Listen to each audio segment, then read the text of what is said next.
Hello foodies, ఇవాల్టి special curry ఏంటి అంటే కుండలో చికెన్ కర్రీని ఎలా ప్రిపేర్ చేయాలో అనేది వీడియోలోకి వెళ్ళి చూద్దాం. కొత్తగా చూస్తున్న వారైతే మన ఛానల్ని సబ్స్క్రైబ్ చేసుకోండి.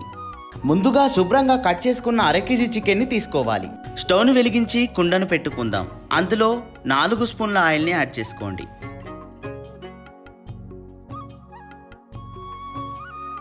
ఆయిల్ హీట్ ఎక్కాక 2 ఇలాచీలు, 3 లవంగాలు, 2 దాల్చిన చెక్కలు మరియు కొంచెం బగారా పువ్వుని యాడ్ చేసుకోవాలి. ఇందులోనే 4 కట్ చేసుకున్న పచ్చిమిర్చి ముక్కల్ని యాడ్ చేసుకుందాం. 2 ఉల్లిగడ్డల్ని సన్నగా తరుక్కొని యాడ్ చేసుకోవాలి.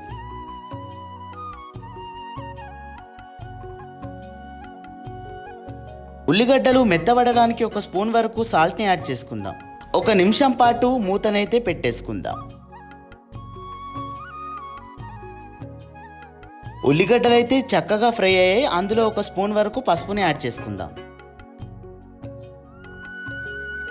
ఇందులోనే శుభ్రంగా కడిగి పెట్టుకున్న అరకేజీ చికెన్ని యాడ్ చేసుకుందాం.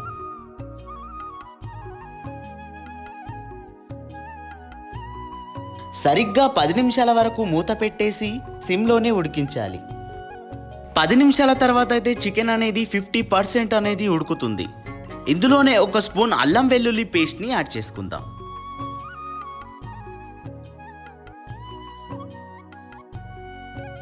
నేను ఇక్కడ 2 స్పూన్లన్నర కారాన్ని వాడుతున్నాను. కారాన్ని తక్కువ తినేవారైతే కారాన్ని తక్కువగా వాడుకోవచ్చు.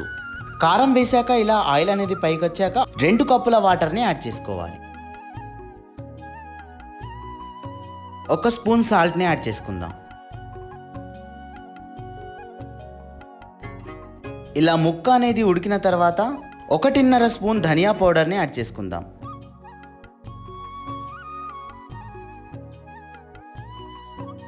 1 స్పూన్ గరం మసాలాను యాడ్ చేసుకుందాం. తర్వాత కొత్తిమీరని యాడ్ చేసుకొని సర్వ్ చేసుకోవడమే. బగారా రైస్తో ఈ కర్రీని తింటుంటే నా సామి రంగా అదిరిపోవాల్సిందే. నచ్చిందా? అయితే ఈ రెసిపీని ట్రై చేసి ఎలా కుదిరిందో అనేది కామెంట్ చేయండి. మరిన్ని వీడియోస్ కోసం మన ఛానల్ని సబ్స్క్రైబ్ చేసుకొని పక్కనే ఉన్న బెల్ ఐకాన్ని నొక్కండి. Thank you for watching video.